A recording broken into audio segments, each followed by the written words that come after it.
Right. So we've been going over Chris Ray's Backgammon to Win book, which is it's really a beginner's book, but it covers a lot of topics. Um, and I really haven't found a good book on Cube, at least not one at the level that that I think is useful for um, either advanced beginners or intermediates looking to be open players, or even open players looking to really get better. There's a Dirk Sherman book, which is an excellent book, but it is way slanted to the very advanced side. There's a lot of mathematics, and it's not. You can become a very competent cube player without reading that book. Not that I would discourage anyone from trying it, but there's a lot more math than I think that you need, or that it's not going to be accessible to a lot of people. So we've been going over the cube the last couple times. We've looked at racing with the Keith count. We've looked at rule of 60, what I've been told is the rule, well, what I call the rule of 62. And there's a Keith count for long races, a Keith count for short races. Well, there's a Keith count method, which you can see in XG under analyze and race formulas. And so, and there are a bunch of other methods here too. So, that's the Keith count method. When I talk about the rule of 62, we're talking about using the Keith count for the count and then applying a different racing formula to determine whether it's a double take, double pass, or no double. So last time I went over the short races, we forgot to send out the announcement, so only one person showed up. But the recording is there, and it is included. The formula is included in the. If you go to the Google site where these things are stored, there's a document that describes the long race and the short race. So if you want to learn that, you would go there. These are very simple methods to apply. They do require practice. They're easy to learn. And they are really surprisingly accurate and easy to apply. It's a mathematical approach, and the math is simple. You've got to do the pip count, which maybe that's not always simple, but actually it is simple. It's just a little time consuming. And the math is not very difficult to do. I mean, it's a little division and adding, subtracting. So well worth your time to do that, to get those right. Now, however, we're going into a different realm, which is not nearly as precise. It requires a lot more practice, and you kind of have to develop an intuition for it. But if you don't have sort of an approach to deciding on making cube decisions, this will be really effective. It's called position, race, and threat, or PRAT. In the Backgammon to Win book, Chris Ray does a fairly good explanation for, I guess, what is the basics of it, and what is what most people think of when they use PRAT. But like a lot of the stuff in that book, it's at a very beginner level. And I think if you try to apply what he did there, you would become frustrated with it and drop it rather quickly. And I know a lot of people I've talked to, have done that when I use PRAT. So what I'm going to talk about today is a method that was really, I think, that I don't see has been written very much about. It was developed primarily by David Presser, as far as I can tell, and a few people that worked with him. He has written some articles on it, but it uses the position, race, and threat as kind of the basics of it. But then we're going to apply a methodology to get you to the right decisions on it, and to the extent where things are somewhat clear, I'm going to try to make them clear. But there are still plenty of things which require kind of an intuition, kind of experience, and it's not it requires a lot more practice. I can give you the idea, but to really get it, you need to practice it. Now, when I say that, I want to just point out David Presser. Some of you may not know him. He lives in Israel now. He's got one of the lowest QPRs around. I mean, everyone knows about Mochi and Mishi, and they're great players. And I would consider David, among that type of player. He doesn't get the attention. He doesn't seek it, but his QPRs are very comparable to the very, very top players. And so that's and I think you can see why once we get into it. So position, race, and threats. There's a fairly good description of what those mean in the Backgammon to Win book. And so, as far as that goes, that's very good. I'll just, quick introduction. What do we mean by those things? Well, race is, I think, pretty clear. So it's just the race. Position, generally, we're going to be referring to our inner board. And so who has the better inner board? So an example on the screen, we have the 5-point versus our opponent who has the 3-point. So we have a better inner board, which, is I guess, the traditional PRAT methodology. That's all you would go for.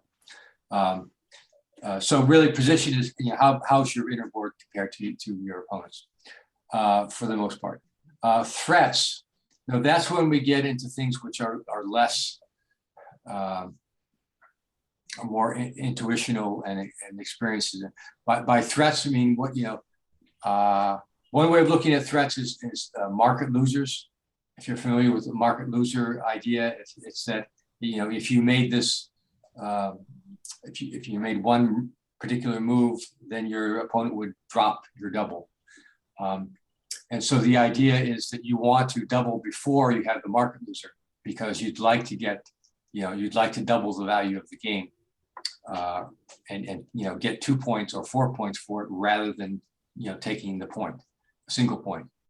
So things that we look at for market losers are, can we make another point? Can we point on our opponent's head? Like for instance, here there's a blot on the 3-point. We've got 4 numbers here. I'm sorry, 4 builders that potentially could point on the 3-point. And so if we did that and our opponent danced, then we would probably have, then our opponent would probably be forced to drop the double, or want to drop the double. So that's the type of thing we're thinking about with threats. Now, the traditional way, and which explains by the book, is that if you have an advantage in 2 of the 3 considerations, positions, race, or threats, if you've got the advantage of 2 of them, then you probably have a double. And I would say that that's not helpful. And the reason I say that is that there's a big difference. For instance, here we have a racing lead of 10. And if we put the checker back here, we've got a racing lead of 2. Well, there's a big difference between a racing lead of 10 and a racing lead of 2. And if you're looking at 2 out of 3, that doesn't distinguish that the difference between those 2. And here certainly we have an advantage on the board, but here we have a bigger advantage. And so, and here we have an even greater advantage. And so just to say that you have the advantage here doesn't make the distinction between, well, how much of an advantage do you have? So, that's kind of the shortcoming of the traditional, 2 out of 3 and then you double method. So how are we going to make it better? Well, we're going to do a couple of things. One is we're going to add something that's not even in consideration of the traditional PRAT method, and we're going to call it a gamma potential. And so sometimes you have a big gamma potential that should be taken into account. So, for instance, here's a position where we're in a pretty good position. We have checkers. We have lots of fast checkers in the zone, lots of pointing. We're up in the race by 10. We have the better board. Here's a better position. Okay. And what's the better? Why is this a better position? Well, because black is on the bar. The gamma potential just went way up because we can make any point, and black's chances of dancing or doing something unproductive are far greater, and so we should take that into account. Okay, so we're going to add a fourth item in PRAT: position race, threats, and gamma potential. Now, the main thing though that we want to do is to quantify the value of these things, so that if we have here, we have our position is a little bit better on the inner board here. We got the 5 point. Black has the 4 point. If you remember from Michi's, the 5 point is much better than the 4 point, which is better than the bar. But we have the advantage here. But again, if black has this point, we have a better advantage. And if that class is 2 point, we have an even greater advantage. So we want to quantify that in some way. So here's what part of this is David's method, part of it is my own. So I'll give you my part of it first. Well, the basic method is, I'll give you the overall method, is that we want to quantify each of the 3.5 considerations. So we want to quantify position. We want to take our advantage and say it's between 0 and 1. Let me get.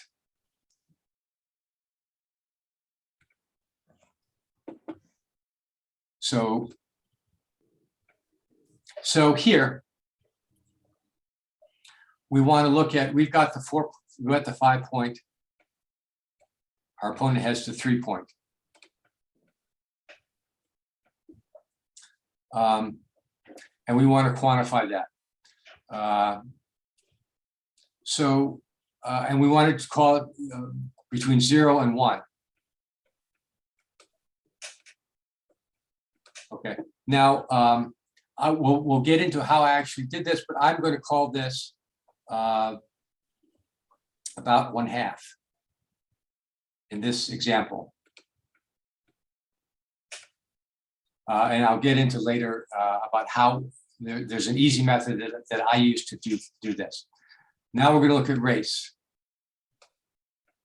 And so we have the advantage in race, but how much of an advantage is it? Race is fairly easy almost all the time. And what I'm going to say is that if you have a 1, if your race lead is 14, you have a 1. Gives you a 1. Here we have a race lead of 10. So I'm going to call that about a 0.7.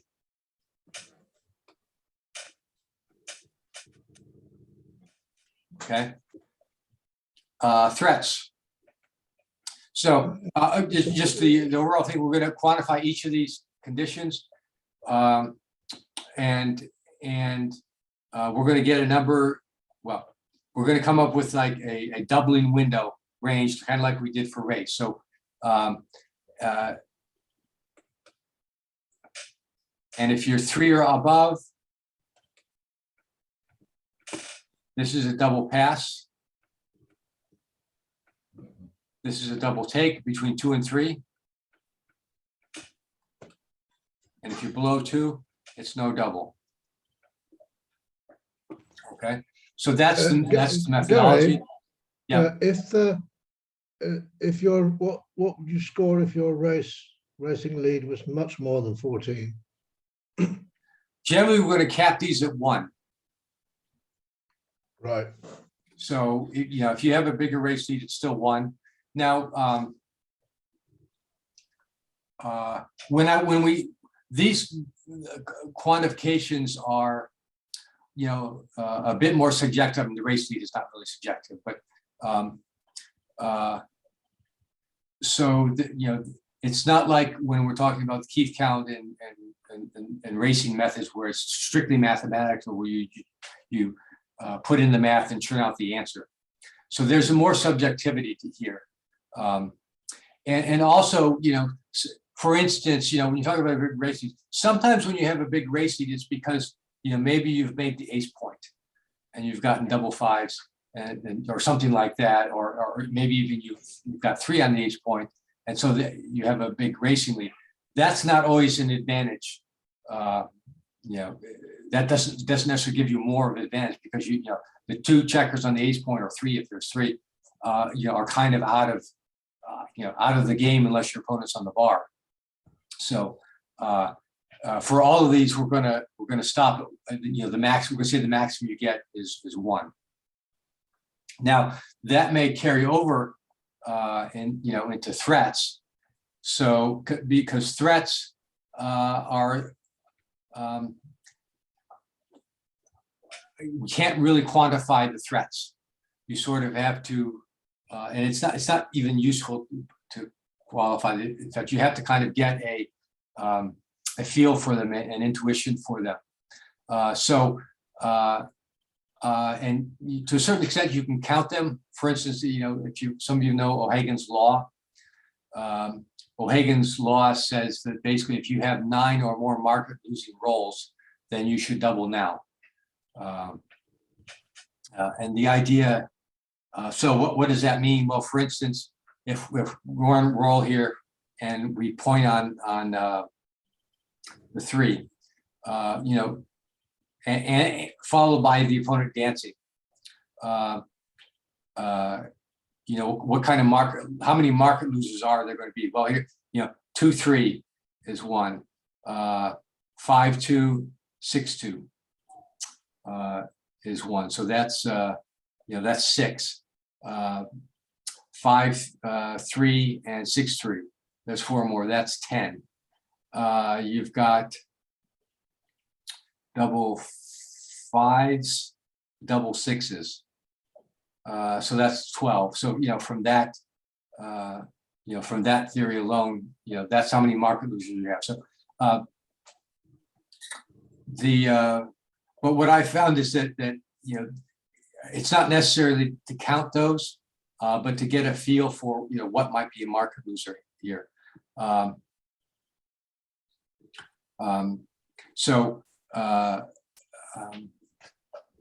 Where was I in that?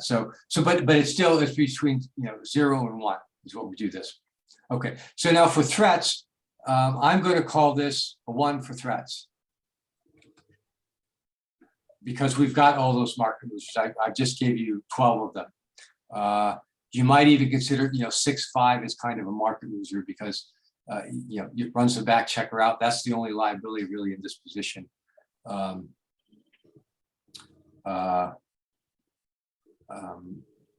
Okay, and there are others, you know, a 4-5 to hit off the ace point. You know, double 4s hit off the ace point too. Yeah. So this is you know, kind of a full complement of threats. The black is in a bit of trouble here. Now the other piece is called gammon potential, and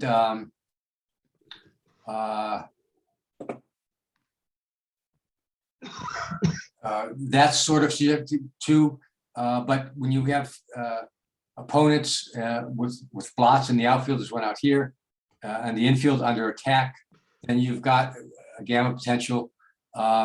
Again, that's not easy to quantify, but generally when you have blots around like that, it's going to be a 0.2, 0.3.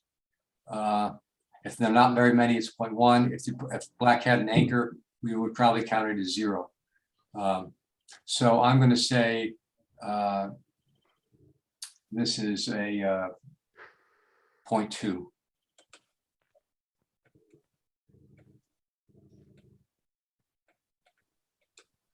Okay, so now we're going to add all these up. We got half for position, 0.7 for race, 1 for board. We're at 1.25. I'm sorry, 2.25 and 0.2 for Gammon percentage, so we're 2.45.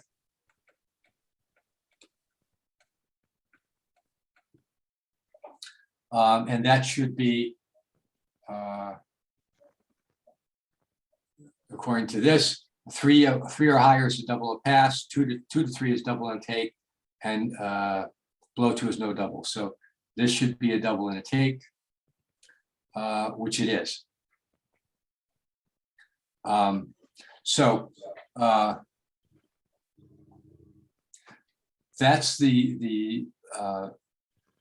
That's the outline of the method. It's you know, it's a bit more complicated. You do have to practice it a lot. We'll do a few more here. Well,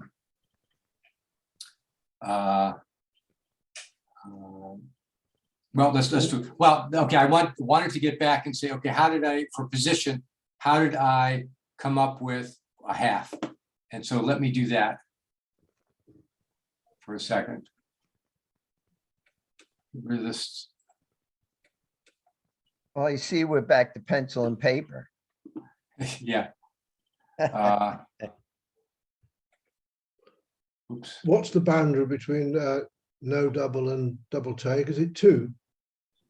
Yes, 2.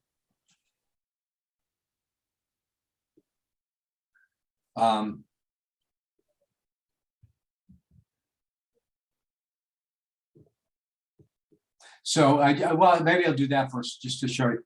So if we took this checker and brought it back here, we're now at 0 for race. And we're at, you know, still for half for position, threats, maybe fewer threats, maybe a little less, but we're down to, you know, we're down, I believe we're down below 2 here. Yeah, let me,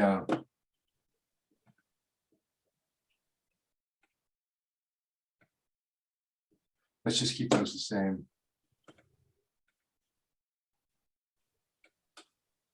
So here we're at 1.5, 1.2, 1.75. Okay, so now we're below, you know, we're below the threshold. And so that's, so we're not at a double yet. Okay, now, but let me get back to my method of figuring out position, because that's kind of important. Position, for a couple things. First of all, we're only looking at our inner board versus one inner board versus another inner board. And it's not that, you know, the bar point, you know, the bar point is an advantage, but generally we don't take a look at that when we're considering this method. You know, as you get more familiar with it, then, you know, there's certain times where the bar point, you know, is a significant advantage. You want to add it in. But for now, let's just look at our inner board. What I do to determine the value of the position is assign a value to each point that we have. So the 5 point is 7.5. The 4 point, I'm sorry, 0.75. The 4 point is 0.5. I use 3 points, 0.3, 0.2, 0.1 for the ace point. There's no mathematical, these are kind of rules of thumb that make sense that I found work.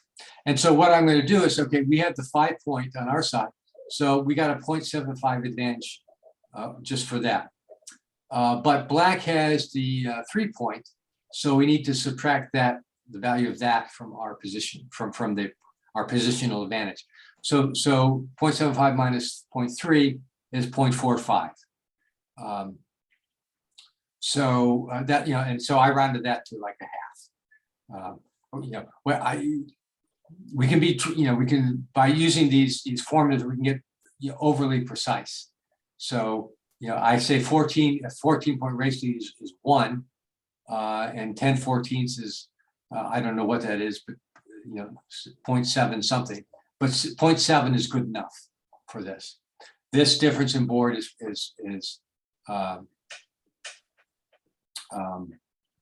half is good enough for this. Again, we're not applying this mathematics is to make it easier and to summarize a bunch of information into a single number. The actual number is not that is not that precise. It's not meant to be that precise. But when we're using math, we've got to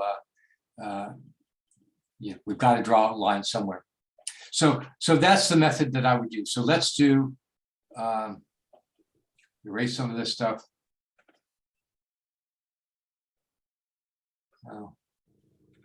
So let's make up a position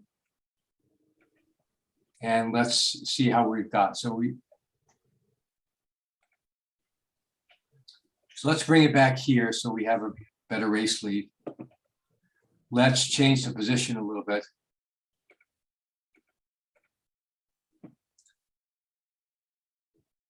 Okay, so now, what do we've got? How do we evaluate this using PRAT? Well, let's think, position. How do we look at position? What's our advantage here? Okay, well, we're going to take 0.75 because we have the 5 point. We're going to add 0.5 because we have the 4 point. So we're 1.25. Now, just to point out, as Ray asked before, but we're going to cap this at 1. So theoretically we can get above 1 by using this counting method, but we're only going to cap it. But we're not going to use more than 1. So we got 1.25. Our opponent has a 3 point, which is 0.3. So we're at 0.95. Now for position, which is basically 1. Race, okay, we're at 13. 14 is kind of the benchmark. So we're kind of at 1, almost 0.95 here, almost, 1. So really we're at 2. So right now, just by looking at this, we should think, okay, we've got a, this is almost a double now. Threats, do we have threats? Yeah, we still have threats. The threats are a little bit different. We've only got 6-5 points on the 3 point, but we've got a 6-4 out here to hit. We've got any 6 or any 5. If we roll a 6 or a 5, we're going to hit loose on the 3 point. And there are the big doubles that are going to point double 6s, double 5s, even double 4s points on the ace point. So threats are still going to be 1. Gammon potential. Yeah, if we point and black dances, we have a very strong gammon position. Even if we can't do it now, black may be forced to leave us another blot, which we could hit, put in 3 on the bar. This is a position with a lot of gammon potential. So, but again, it's only worth 0.2 or 0.3. So if we add these up, we're basically at 3.1.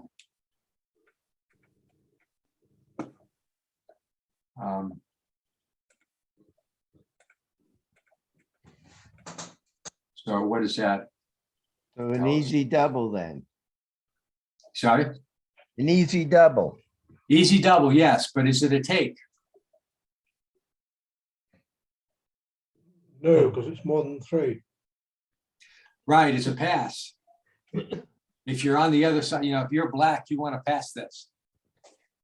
But Gary, at what point does it become too good to double under your Yay. number? Yay, that's the question. Yeah, the too good to double is a whole separate topic, which is is trickier, but generally, it's too good to double when you're going to have a lot of, well, there's a whole methodology that I use for too good to double, and it's more difficult to apply. But if you have, no market losers at all, if you have a bunch of checkers in the zone, and if you have a lot of checkers at risk, so 3 or more checkers at risk generally.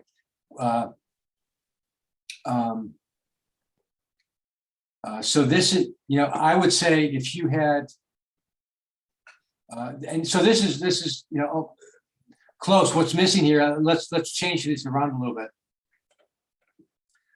I would guess that this is too good to double, because now you have, when previously we didn't have that many pointing numbers. Now we've got 4 here, 16 pointing numbers to point on the 3-point. Even that is not too good to double. So let's leave that for a topic for another time, and let's just get the basic methodology down.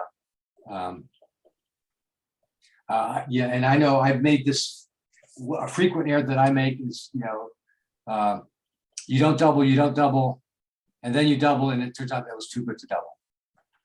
So Happens to all of us. yeah, even Mochi even did that once. I saw one of his games where he made 3 errors and they were all double, but he didn't double it, should have doubled but didn't, and then was too good. So everyone does that. So I think the main point here, and it's a common error, most people don't double when they should, usually because they don't know how strong their position is, until they roll the market loser, and then they say, oh wow, this is great, and then it's a pass. So here, this is a clear double and a pass, but remember that this was a double too. And if you're not doubling here, you're going to miss out a lot on the double gammons, and the 2-point wins as opposed to the 1-point win.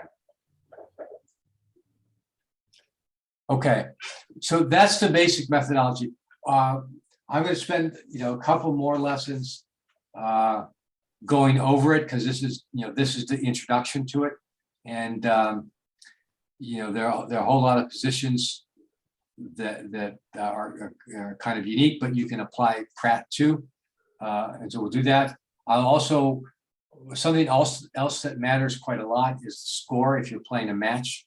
We're doing all these examples as money games, but there are certain very crucial adjustments to make when you're in a match, and I'll show you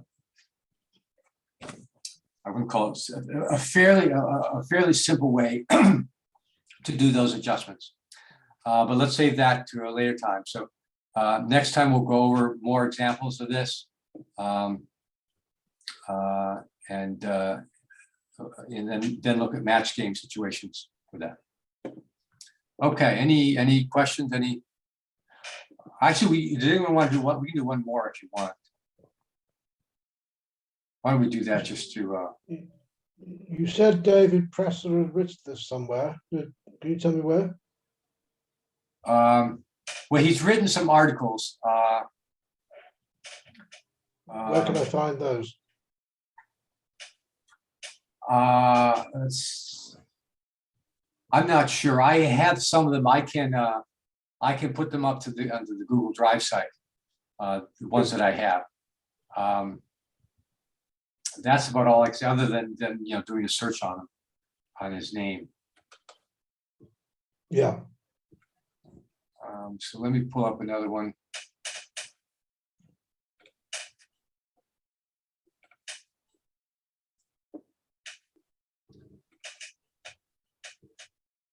Oops, erase.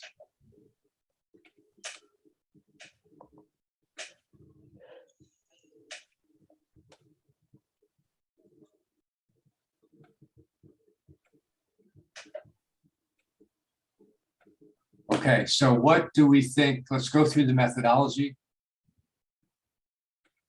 And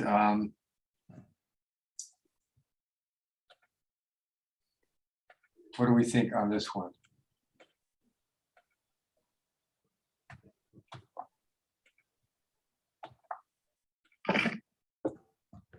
So position, what do we have? Well, we've got the 5 point, 0.75, but our opponent has the 4 point, worth 0.5. So this is, position is maybe 0.25. Now we have, we have the 2 point, so we can add a little bit for ourselves for that. But really, when you've got an anchor, when you've got a point beyond the anchor, that really takes away a lot of the value of this.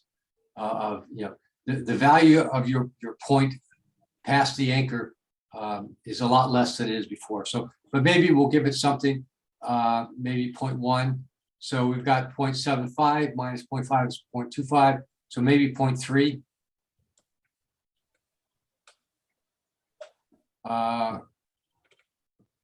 Race 39. That's easy. That's a 1. You only need 14 for a 1. Threats. What are the threats? Hit another checker. Yeah, we can take another checker off, putting our opponent on the bar, and increasing our racing lead. So that's a pretty big threat. Now we don't have Builders. black has the anchor, so that threat is kind of eliminated. We have threats of big doubles that bring this black checker around to safety. Making a point out here is a threat, not a major threat. So this, I would give this maybe a point. I was gonna say probably more like 0.6, 0.7. I mean, there are 13 rolls. I'm sorry, 11 rolls. No, there's more than 11. How many rolls we have that hit? 16. 11 direct, 4-2, double twos, 5-1, 3-3 doesn't hit. So 14, 15 rolls that hit. So I give threats like a 0.6, 0.7, say. Hey, Gary, under your system, do you call 6-4 a threat or not? 6-4. Yeah. Yeah, 6 hits, but you put black on the bar against the 3-point Oh, board. I'm sorry. I was thinking of making the 7 point, but you wouldn't do that. You'd hit. Oh, no. With a 6, you got to hit. Yeah, sorry about that. Yeah. Now, if you were, if the checker were back here, then you'd make the point with the 6-4. And that's a lesser threat. I mean, again, I've tried to quantify the position because I think it can be done effectively. Race, obviously, you can quantify that, but the threats are more difficult to quantify. So you have to sort of develop the intuition by practicing by moving checkers around and seeing how it is. So I would give this 0.7.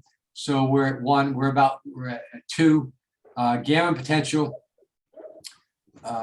Black has the anchor, so it's not incredible. We have a 3-point board, which is good, but it's not great.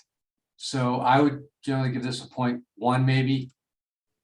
But my Maybe. question, Gary, is that I think normally people think about a threat as the potential for hitting a checker. Yeah. But would you also say that making a point in general would also be deemed to be a threat in some regard? Yeah. It's but again, it's why this is a little bit fuzzier. It's one thing if your opponent is already on the bar, making another point is a big threat. Mhm. But in this situation, making the 3-point is not a threat here. So I don't know, you wouldn't, if you roll a 5-3, you wouldn't make the 3-point anyway, but so it depends. Making this the 9-point, which again, you wouldn't do because if you had the 4-2, you would hit, but or, you know, a 3-1, you would probably make the 10 point. That's a threat, but it, you know, it's a lesser threat than say hitting. Hitting is a big deal here. Mm. But in making the 10 point is, you know, it's a strong play with, you know, if you got the 3-1, but it's not, you know, not in the same category as you know, as hitting, or even making the bar point. So again, you know, that's one of the reasons that it's more difficult to you know, to quantify this, because the idea of quantifying these things is that it consolidates a lot of information into a single number. And we can do it easily with race. I think this method for position does it fairly easily and fairly reliably. I don't know of a way to do it for threats, just because the nature of the threats. Some of them are big threats, some are little threats, some are threats that you can't, you may not see right away. It may, or you know, they may not.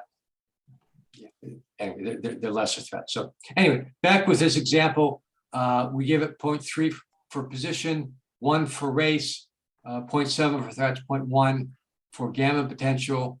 That puts us at 2.1. And so what does that mean? Double take, double pass, no double. Double take. Yeah, that's a double and a take. Gary, Uh, can I take you back real quickly to the concept? You know, you gave this to us once before, like if you have one number, it's 11, two numbers is 12, 3 is 14, 4 is 14, 15, 17. Yeah. When you were looking at the checker on the 20 point and hitting the checker on the 14, it's not 17 because you've got two things in the way. Is there, can you automatically say, well, if you got two in the way, then it's 2 less than 17, or? I've never thought about it that way, and I wouldn't. I would just, you know, count them. I mean, it's easy enough to count and look at the combination. So, you know, the direct 6 is, you know, there are 11 of those. That's the easy part. And then you can see, well, you got a 4-2 and a 5-1. That's 4 more. That's 15. And then what kind of doubles? Well, double 2s or double 3s. Well, double 3s don't work, so you just have double 2s. So that's the way that I do it. I don't. I don't. That kind of shortcut. I never found one that worked. Now I will tell you a shortcut that does work pretty well is, you know, how many pointing numbers do we have for the 4 point? And the way that you do that is you have, okay, what builders do you have? And then you square that. So here we have 3 builders from the 9, the 8, or the 6. And so there should be roughly about 9 numbers that will point on the 4 point.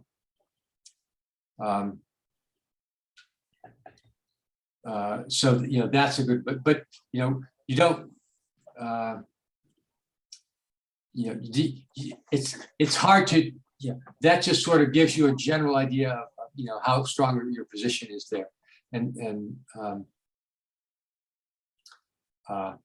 you know, I don't know that it's I don't know how crucial it is to know the exact number. I guess if you're trying to, I mentioned O'Hagan's law, if you're going to try to use that where he says 9 or more, then that's, you know, that's a good, then that would be a reason to count them out. But usually, you know, if you can see that when you have at least 3 checkers, that's 9 numbers. That's a lot to hit on. You know, if you bring this one up, you've got 4 builders here, and that's 16 numbers roughly that are going to hit or point on the 4 point. So, you know, that's a lot. You know, that's usually good enough. I mean, there probably is some mathematical way to you know, figure out the exact number. There's a mathematical shortcut, but you know, I don't know when you would need to know that or when you would want to use it necessarily. So you know, I would devote my time to, you know, knowing that you should count these things rather than learning the counting method. But I mean, if you come up with one, then, not going to tell you not to do it. Okay, any questions? Well, again, this requires more practice, and we'll do a little bit more of that. We'll look at match score adjustments. Those are very important. What about, does this method, if you have 2 as the boundary for no double and double, what about redoubles? Is the boundary higher than 2?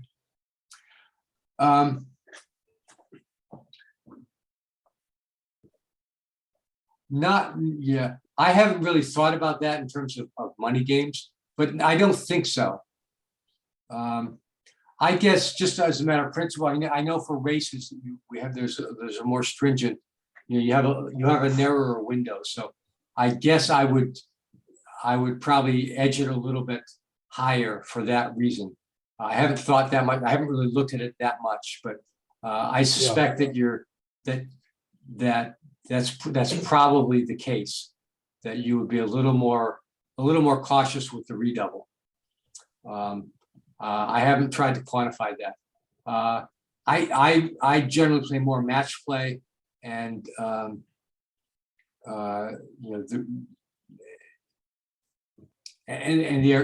there are situations. Well, essentially, the situation for match play is that if you're ahead in the match, you're probably not going to want to redouble at all most of the time. Well, if you're in a gammonist position, if you're in a position in which PRAT would apply. Different for racing. Racing, you would probably continue to redouble if you want to. If you're behind in the race and your opponent has doubled, you're going to look to redouble much sooner than you ordinarily would.